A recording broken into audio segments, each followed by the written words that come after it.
자, 오늘부터 또 4주간 우리가 함께 살펴볼 거는요.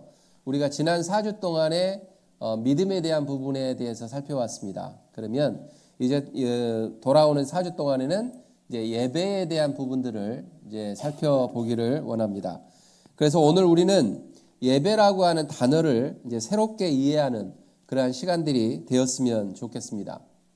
우리가 보통 예배라고 이야기를 하면 떠오르게 되는 것이 지금 현재 우리의 모습처럼 주일 아침에 모여서 찬송 부르고 기도하고 또 하나님 말씀 보고 또 듣고 하는 그런 시간들을 우리는 예배다, 그리고 거룩한 시간이다 라고 우리는 떠오르게 되어집니다.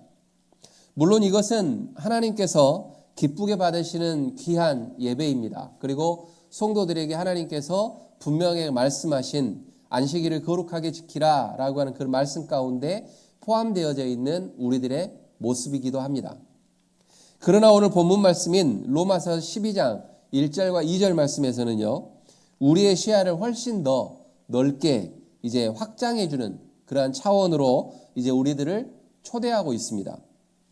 잠시 함께 본문을 다시 한번 읽어보면 이렇습니다. 그러므로 형제들아, 내가 하나님의 모든 자비하심으로 너희를 권하노니 너희 몸을 하나님이 기뻐하시는 거룩한 산 제물로 드리라 라고 하는 이 말씀 안에는 우리가 한 주간 살아가다가 주일날 모여서 하나님 앞에 예배하는 모습 가운데에 하나님 앞에 산 제사로 드리라 라고 하는 그런 의미로 쓰여지지는 않았습니다. 사도 바울은 이 말씀을 통해서 우리들에게 선언을 하는데, 예배는 단순히 예배당 안에서 드리는 종교적 행위가 아니다라고 사도 바울은 이야기를 합니다. 다시 말씀드리면 우리의 삶 전체가 하나님께 드려지는 것, 이게 예배가 되어져야 된다라고 말씀을 하고 있다라는 거죠. 그래서 오늘 말씀을 통해서 예배가 우리의 삶의 일부가 아닌 전부가 되는 은혜가 우리 성도님들 삶 가운데 있어지시기를 주님의 이름으로 소망합니다. 본문은 이렇게 시작합니다. 그러므로 라고 하는 단어로 시작을 해요. 여기 이 그러므로 라고 하는 단어는 참 중요한 단어입니다. 왜냐? 이 단어는요, 로마서 1장부터 시작해서 11장까지에 이루어지는 장대한 그 말씀의 다리 역할을 하기 때문에 그렇습니다. 그러면 사도 바울은 바로 이 11개의 장에서 뭐라고 이야기했냐면, 인간이 죄로 인해서 얼마나 절망적인 상태에 있었는지, 그리고 그런 우리를 위해서 하나님께서 그의 아들 예수 그리스도를 통해서 얼마나 크고 놀라운 구원의 은혜를 우리에게 베푸셨는지에 대한 설명을 1장부터 11장까지를 전개합니다. 그리고 난 다음에 12장 1절에서 바로 이어지는 그 말씀이 그러므로 라고 하는 단어가 등장을 해요. 이 접속사가 등장을 해요. 죄와 사망에서 건짐을 받았던 우리들, 그리고 예수님의 십자가와 부활로 새 생명을 받은 우리, 바로 우리들이 이러한 고귀한 삶에 있어서 이 값을 치를 수 없는 모습 가운데 우리들이 있는데, 하나님께서 어떻게 우리를 살리셨는가 라고 하는 말씀을 이야기하시면서 그러므로 라고 하는 단어를 주신다라는 겁니다. 그래서 그 질문에 대한 답이 바로 이겁니다. 너희의 삶을 예배로 드려라 라고 하는 겁니다. 우리가 삶을 예배로 드린다는 것은요, 억지로 해야 하는 어떤 무거운 짐이나 의무가 아닙니다. 그것은 우리가 받은 놀라운 은혜와 하나님의 그 자비하심에 대해서 자연스럽게 하나님 앞에 드려지는 감사의 응답입니다. 하나님께서 우리에게 베푸신 사랑이 얼마나 크기에 우리의 삶 자체를 하나님께 드려라라고 이야기할까? 우리의 삶 전체를 드리지 않고는 견딜 수 없는 그러한 감격의 고백을 하나님 앞에 드려라라고 사도 바울은 12장 1절에서 우리들에게 강조를 하고 있다라고 하는 사실입니다. 그렇다면 삶으로 드리는 영적 예배는 구체적으로 무엇을 의미할까요? 오늘 본문은 두 가지 핵심적인 기둥을 소개합니다. 그게 첫 번째는 산재물이라고 하는 거고요. 그 다음에 두 번째는 변화라고 하는 겁니다. 첫 번째로 바울은 너희 몸을 하나님이 기뻐하시는 거룩한 뭘로 드리라고요? 산재물로 드리라 라고 말씀합니다. 이렇게 권면합니다. 구약시대의 제사는요, 짐승을 죽여서 그 피를 흘려드리는 죽음의 제사였습니다. 하지만 하나님께서는 이제 우리에게 그 죽음의 제사가 아닌 삶 그 자체를 제물로 요구하는 그러한 예배를 원하고 계십니다. 여기에서 몸이라고 하는 것은요, 단순히 어떤 우리의 육신을 뜻하는 것은 아닙니다. 우리의 생각, 우리의 감정, 우리의 의지, 또 우리의 시간, 또 우리의 재능, 또 직업, 또 관계, 이 모든 것들을 다 합쳐서 몸이라고 표현을 합니다. 그래서 전 인격과 우리의 존재 자체, 이 모든 것들을 다 포함하고 있다라고 하는 것들을 기억하셔야 합니다. 그리고 이는 일시적인 어떤 현상이 아닙니다. 매일매일 매 순간마다 숨을 쉬는 그 순간순간마다 지속적으로 드려야 할 헌신이다라고 사도 바울은 의미를 가지고 이야기하고 있다라고 하는 사실이죠. 그래서 성경에서는요, 이렇게 산 제물의 모습을 보였던 대표적인 인물을 아브라함을 소개합니다. 하나님께서 아브라함에게 정말 어려운 것을 요구합니다. 어떤 걸 요구했습니까? 그의 아들 이삭을 바치라 라고 하는 명령을 하죠. 그때 아브라함은 그 상황 가운데에서 어떻게 보면은요, 자신의 미래고 희망이었던 그의 아들, 그리고 가장 소중한 것으로 여겼던 그의 아들을 하나님께서 바치라라고 하는 그 순간에 그는 주저하지 않고 그 아들의 손을 잡고 올라갑니다. 그리고 제단 위에 올려놓습니다. 하나님께서 원하시는 것은요, 이삭의 죽음이 아니었습니다. 하나님께서 받으시는 것은 아들의 생명보다 하나님의 말씀을 더 아브라함이 얼마만큼 신뢰했느냐, 그리고 아브라함의 그 믿음과 그 순종, 바로 그거를 보기 위해서 아브라함에게 하나님께서는 아들을 바쳐라 라고 요구하셨다라고 하는 사실입니다. 바로 그가 살아갔던 그의 삶 속에, 아브라함 그 삶 속에 자리 잡고 있는 그 중심이 무엇인가를 하나님께서는 보기를 원하셨다라고 하는 사실입니다. 이처럼 우리의 삶의 주도권을 온전히 하나님께 내어드리는 것, 바로 이것이 산 제물이다라고 하는 것입니다. 사랑하는 성도 여러분, 하나님께서 지금 이 순간 우리들에게 네가 가지고 있는 가장 소중한 것이 무엇이냐 라고 이야기하면서 지금 그것을 나의 앞에 드려라 라고 한다면 우리는 어떤 모습으로 가시겠습니까? 아브라함처럼 네, 알겠습니다.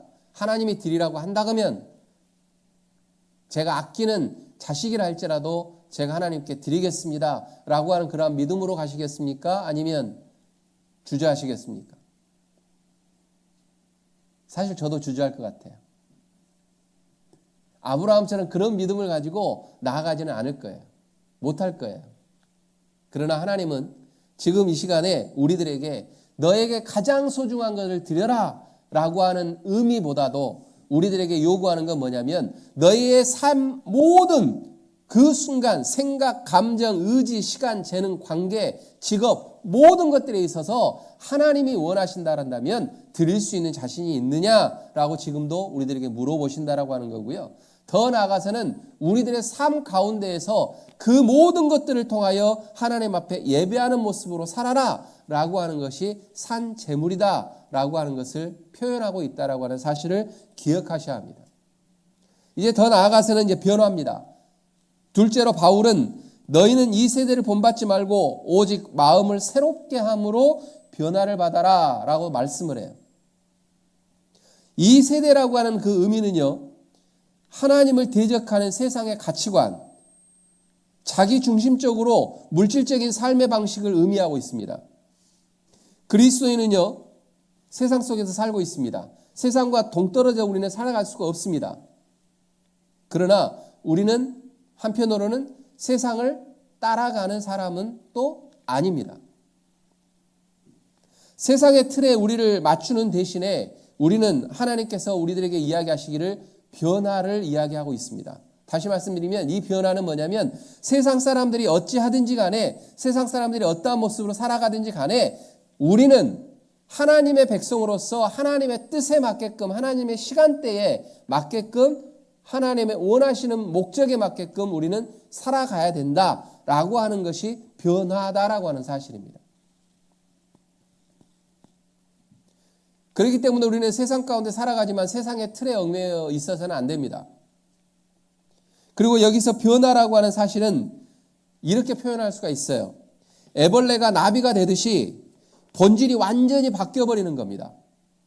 우리의 과거였던 모습, 우리의 과거의 삶이 어찌했든지 간에 예수를 알게 되는 그 순간부터, 예수를 믿는 그 순간부터 우리의 모습이 완전히 바뀌는 상태, 이거를 하나님은 원하시고 계신다라고 하는 사실이죠. 그렇기 때문에 겉모습만 바꾸는 것이 아닙니다. 우리들의 생각과 우리들의 가치관, 그리고 우리들 마음 중심에 그 마음 중심이 새로워지는 근본적인 변혁을 의미하고 있다라고 하는 사실입니다. 이러한 변화의 가장 극적인 예가 뭘까요? 누굴까요? 사도 바울. 바로 사울을 들 수가 있습니다. 그는 과거 세상의 기준으로 볼 때는요, 누구보다 신앙에 열심이었던 사람입니다. 그리고 그 방향은 신앙에 열심이었지만 그지만 그의 삶의 방향은 하나님을 대적했던 삶이었습니다. 그러나 사울이 다메섹 도상에서 부활하신 예수님을 만났을 때 그의 삶은 180도 바뀌었던 것을 우리는 기억합니다. 그의 지식, 그의 열정, 인생의 목적이 완전히 새로운 방향으로 바뀌었다라고 하는 겁니다. 누구 때문에요? 부활하신 예수님을 만났기 때문에. 다시 말하면 그의 어떤 방향성이, 인생의 방향성이 재정립이 되었다라고 하는 사실입니다. 이것이 바로 성경을 통한 내적 변화입니다. 우리들에게도 동일합니다. 과거에 우리의 모습이 어찌했든지 우리가 예수님을 만났으면, 하나님 앞에 예배하러 나왔으면 이제 과거의 모습은 다 버리고 이제 우리는 새로운 모습으로 변화되어져야 된다라고 하는 사실입니다. 그러나 안타깝게도 아직까지도 하나님 앞에 예배하는 모습으로 우리가 나왔지만 우리가 실질적으로는 아직도 우리의 옛 습관, 옛 모습, 이러한 것들을 버리지 못하는 그러한 우리들의 아집과 욕심과 전에 말씀드렸던 신념이 아직도 자리 잡고 있다고 하는 사실이에요. 사랑하는 성도 여러분, 우리는 버려야 합니다. 아브라함이 가장 소중했던 것을 하나님 앞에 과감하게 내려놓은 것처럼 우리도 마찬가지로 과감하게 우리의 것들을 내려놓아야 합니다. 그리고 그 내려놓음을 통하여서 우리는 변화를 받아야 합니다. 여기에 계신 우리 모든 성도님들이 다 예수님 만나셨잖아요. 그죠? 그리고 예수님 믿고 예수님을 쫓아 오셨잖아요. 그렇지 않으면 이 자리에 안 오셨겠죠. 지금도 이 시간에 열심히 날씨가 좋아서 골프 치는 분들도 계시고 여행 가시는 분들도 계시고 여러분들이 계시는데 우리는 남들 다 할 수 있는 건 있음에도 불구하고 우리는 여기 나왔잖아요. 왜 나왔어요? 의무감에? 주일이니까? 그냥 옆에 명찰이 크리스찬이라고 하는 게 붙어 있으니까 마치 교회 가지 않으면 내가 죄 짓는 것 같으니까? 아닙니다. 하나님은 우리에게 그거를 요구하시는 게 아니에요. 하나님이 요구하시는 것은 주일날 하나님 앞에 예배하는 것도 중요하지만 더 중요한 건 뭐냐면 교회 밖에서의 우리의 삶이 더 중요하다라고 하는 사실이에요. 어떻게 살아가느냐, 누구를 만났을 때 만나는 사람들에게 어떤 모습으로 내가 비춰지느냐라고 하는 것이 하나님이 우리들에게 원하시는 모습이다라고 하는 거예요. 사랑하는 성도 여러분, 오늘 말씀은 우리들에게 도전을 합니다. 우리의 예배는 이 예배당의 문을 나서는 순간 끝나는 것이 아니라 바로 이 순간부터 예배당 문을 예배를 드리고 하나님 앞에 예배 드리고 나가는 그 순간부터 예배는 시작된다라고 하는 사실을 기억하셔야 합니다. 한번 따라서 한번 해볼까요? 예배는 예배를 드리고 나가는 그 순간부터 시작이다. 우리 클립턴 한인 침례교회 우리 성도님들은 그런 모습으로 살아가시기를 주님의 이름으로 축원드립니다. 그렇기 때문에 우리 성도님들이 어디를 가든지요, 머무는 자리가 아름다워야 돼요. 한국에 갔더니 그 휴게소 있잖아요. 휴게소 잘 돼 있잖아요. 고속도로 휴게소 정말 잘 돼 있어요. 정말 잘 돼 있습니다. 근데 그 휴게소 가가지고 화장실 갔다 나오니까 가장 인상에 남는 문구가 하나 있어요. 뭘까요? 머무는 자리가 아름답다라고 하는 문구가 딱 앞에 있어요. 예, 그 변기 앞에 딱 써 있어요, 이렇게. 근데 그 모습, 그 문구를 보면서 제가 이 문구는 우리에게 적용되는 문구인데 여기에 해당되는 문구도 맞지만 실질적으로 우리의 삶에 맞는 이야기인데 라고 하는 생각을 해봤어요. 우리 클립턴 한인 침례교회 우리 성도님들은요, 어디를 가시든지 간에 머물렀던 자리가 아름다운 자리가 되었으면 좋겠습니다. 만나는 모든 사람들에게 아름다운 축복의 통로가 되었으면 좋겠습니다. 그게 예배예요.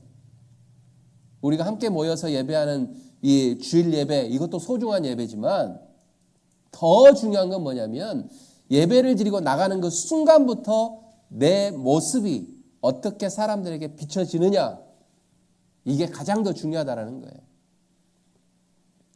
그렇기 때문에 가정에서 남편이 아내를 사랑하고 아내가 남편에게 순종하는 것, 그게 예배입니다. 그리고 직장에서 맡은 업무를 정직하고 성실하게 감당하는 것, 그게 예배입니다. 하나님 부르면서 정직하지 않는 것, 이건 예배가 아닙니다. 그리고 하나님 받지 않으십니다. 그래서 제가 가장 화나는 건 뭐냐면, 저도 목회자지만 목회자가 정직하지 않은 거 정말 저 화납니다. 그래서 저는 기도해요. 저는 기도합니다. 어떻게 기도하냐면 저 스스로가 정직하기를 바랍니다. 왜냐하면 나도 인간이기 때문에 유혹이 있죠. 있겠어요, 없겠어요? 있죠. 딱 단순하게 딱 보자고요. 단순하게. 앞에다가 누가 만불을 딱 놔뒀어.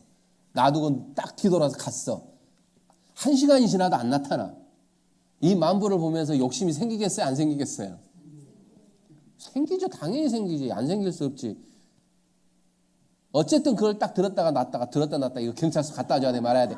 이게 있단 말이에요. 없을 수 없어요. 그게 인간이에요. 그러나 항상 생각할 때는 나는 예수를 믿는 사람이야.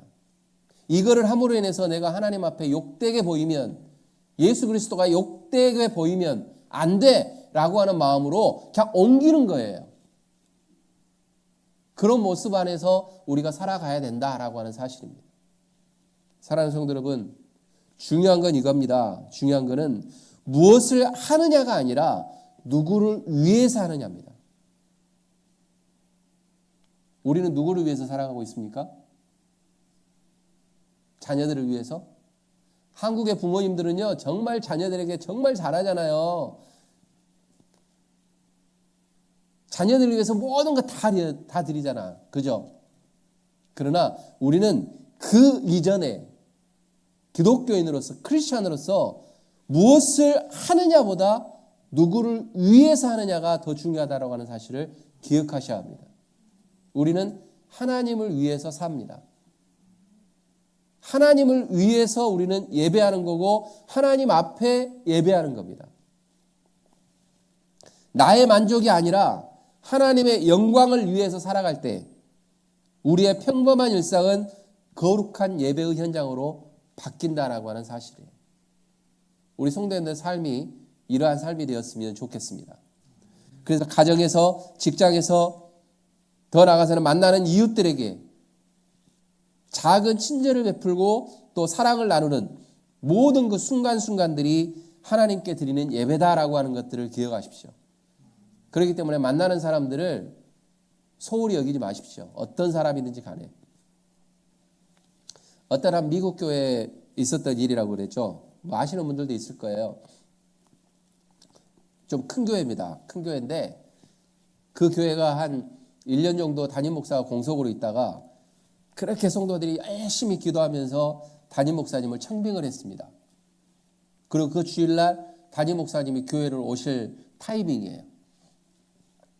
근데 이상하게 그날 교회 문을 딱 들어오는 그 앞에 한 거린이 앞에다 동전통을 놔두고 앉아가지고 구걸을 하고 있더래요. 근데 성도들이 지나가면서 좀 가라고, 오늘은 특별한 날이라고, 오늘 우리 교회 담임 목사님 오시는 날이니까 좀 가시라고 막 그랬대요. 그리고 예배가 시작을 했어요. 근데 담임 목사님이 안 나타나요.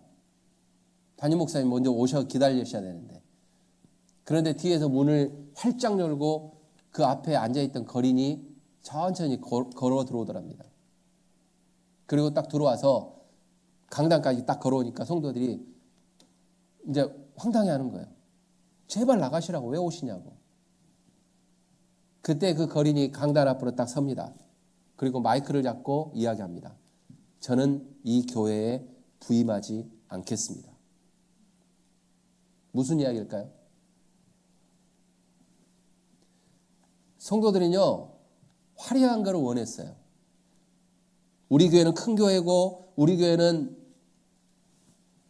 천여 명 모이는 큰 교회인데 우리는 화려한 목사님이 앞에 오시기를 기다리고 있었어요. 그리고 목사님 앞에 서서 할렐루야 하기를 원했어요. 근데 거린이 한 명 와서 딱 하는데 알고 봤더니 그분이 거기에 청빙을 받은 목사님이셨어요. 이 교회 성도들이 어떤 모습의 삶으로 어떤 모습의 예배를 드리고 있는지를 보기 위해서 목사님이 연기하셨던 거예요. 그리고 난 다음에 성도들의 모습을 보고 나는 이 교회에 부임하지 않겠습니다. 라고 하는 이야기를 했다고 그래요. 사랑하는 성도 여러분, 제가 이 말씀을 드리는 것은 어떤 의미일까요? 우리들의 모습은 어떤 모습일까요? 지금도 우리 예수님께서 우리 성도님들 마음속에서 문 밖에서 계속해서 문을 두드립니다. 내가 들어가고 싶어. 너의 마음속에 들어가고 싶어. 너의 삶 가운데 들어가고 싶어. 너의 삶을 관여하고 싶어. 너의 삶을 움직이고 싶어. 라고 이야기하는데 우리는 계속해서 거부합니다. 지금의 모습이 좋으니까. 지금의 나의 모습이 안정되었기 때문에. 사랑하는 성도 여러분, 우리는 하나님을 믿는 백성으로서 하나님이 기뻐하시는 것이 무엇인지를 찾아가는 것이 중요합니다. 늘 그러한 모습 속에서 우리 성도님들이 살아가셨으면 좋겠습니다. 이제 우리 자신에게 정직하게 물어봅시다. 나는 교회 안에서만 예배자로 살고 있습니까? 아니면 교회 밖에서도 예배자로 살아가고 계십니까? 더 나아가서 나의 삶은 하나님께 온전히 드려지는 산 제물입니까? 아니면 여전히 세상의 가치관을 따르는 분리된 삶을 살아가고 있습니까? 교회에 나왔을 때는 예배자요, 세상 밖으로 나아갔을 때는 세상 사람과 구별되지 않는 그러한 모습에 우리가 살아가고 있습니까? 오늘 말씀을 통해서 하나님께서는 사도 바울을 통해서 우리들에게 분명하게 말씀하십니다. 너희의 모든 삶을 하나님 앞에 산 제물로 드려라. 앞에서 이루어졌던 모든 사건들을 이야기하시다가 그러므로라고 이야기하는 그 접속사를 통해서 우리들에게 너희의 모든 삶, 너희의 모든 생각, 너희의 모든 가치관, 그 모든 것들을 하나님 앞에 제물로 드려라 라고 이야기를 한다라는 거예요. 그리고 변해라, 변화를 받아라 라고 말씀을 한다는 사실이죠. 말씀을 정리하겠습니다. 하나님은 우리들에게 요구하시는 것은 일부가 아닙니다. 어느 한 부분을 원하시는 게 아닙니다. 하나님은 우리들에게 원하시는 것은 삶의 전체입니다. 전부를 원하십니다. 우리의 삶 전체를 그분께 드릴 때 하나님께서는 그 삶을 가장 선하고 기쁘고 온전한 길로 인도하실 줄 믿습니다. 오늘부터 우리의 모든 순간이 하나님께 드려지는 향기로운 제사가 되시기를 주님의 이름으로 축원드립니다. 그리하여서 참된 삶의 예배자로 살아가는, 하나님 앞에 예배를 나로 나왔을 때에 예배를 참관하는 구경꾼이 아니라 우리 모두가 하나님 앞에 드려지는 예배자로 하나님 앞에 기쁨을 드리는 그러한 삶을 살아가시기를 주님의 이름으로 축원드립니다. 그러면 하나님께서는 우리들의 성도님들의 삶에 있어서 주인이 되어주시기 때문에 어떤 어려움이 있든 어떤 우리가 생각지 못한 일들이 벌어진다 할지라도 하나님께서는 우리들의 방패가 되어주실 겁니다. 그런 주님을 우리가 믿고 산 제물로 그리고 변화를 받는 우리 사랑하는 모든 성도님들 다 되시기를 주님의 이름으로 축원드립니다. 기도하겠습니다.